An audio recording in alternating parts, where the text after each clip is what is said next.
We know it is some downright disturbing and somewhat awkward times when you have all these biological men in dresses trying to argue a point that they aren't mentally ill. Hi, Michael. My name is Demi.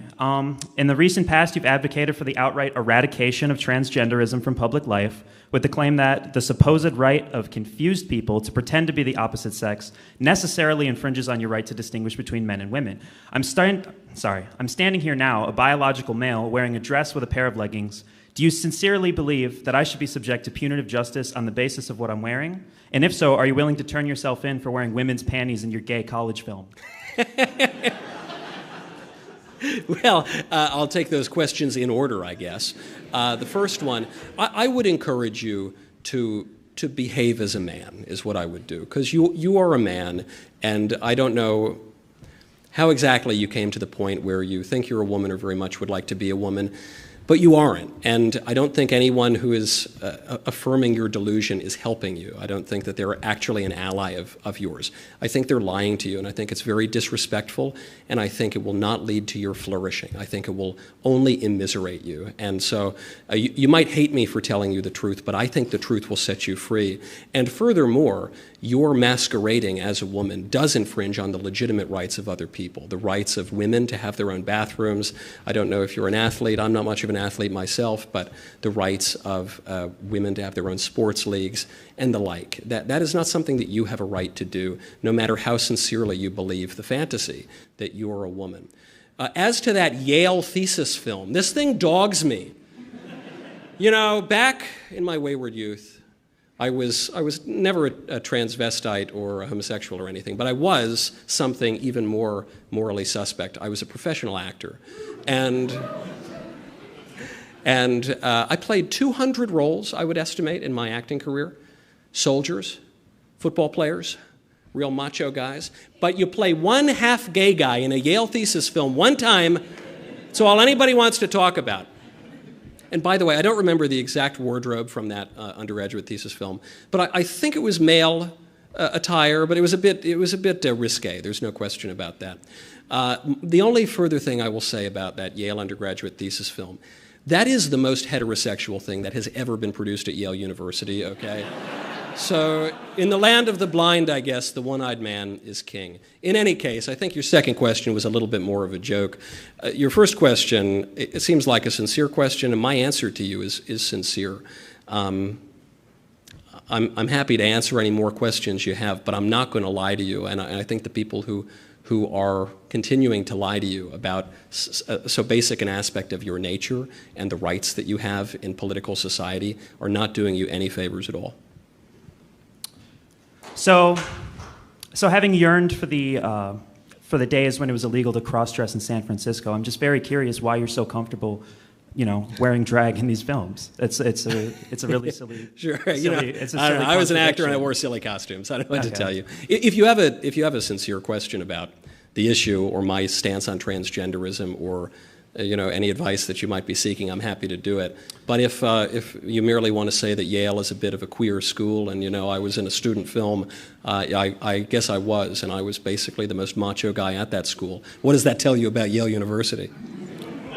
When you harp on your right to distinguish between men and women, are you afraid that you're going to be attracted to trans women?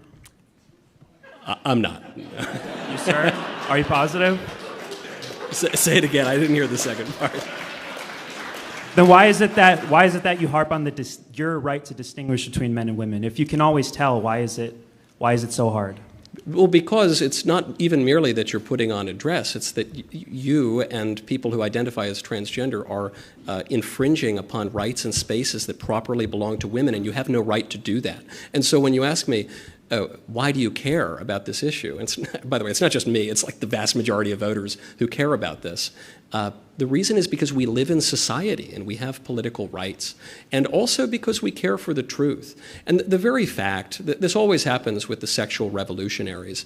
They always say, if you oppose... If you don't agree with the idea that a man can secretly be a woman, then maybe you're a transgender or something. I think the implication is is quite clear, which is that you recognize there's something obviously disordered about this identity. That's why in your attempt to insult people who are pointing out the truth, you're accusing them of that very same thing. But that inclination, that impulse to see that as a disorder should be instructive to you, and I think it could help you if you would allow yourself not to just cast it on someone else, but to look in the mirror.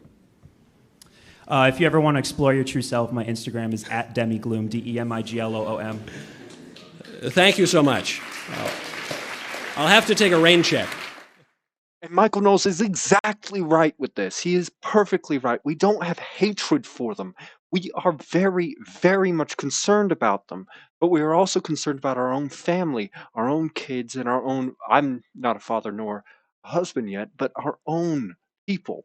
It is going to be dangerous, far more dangerous as time goes on, if we allow for these level of mental illnesses to be acceptable. It says in the Bible to love people as you love yourselves. It says to love your neighbor. It says to forgive.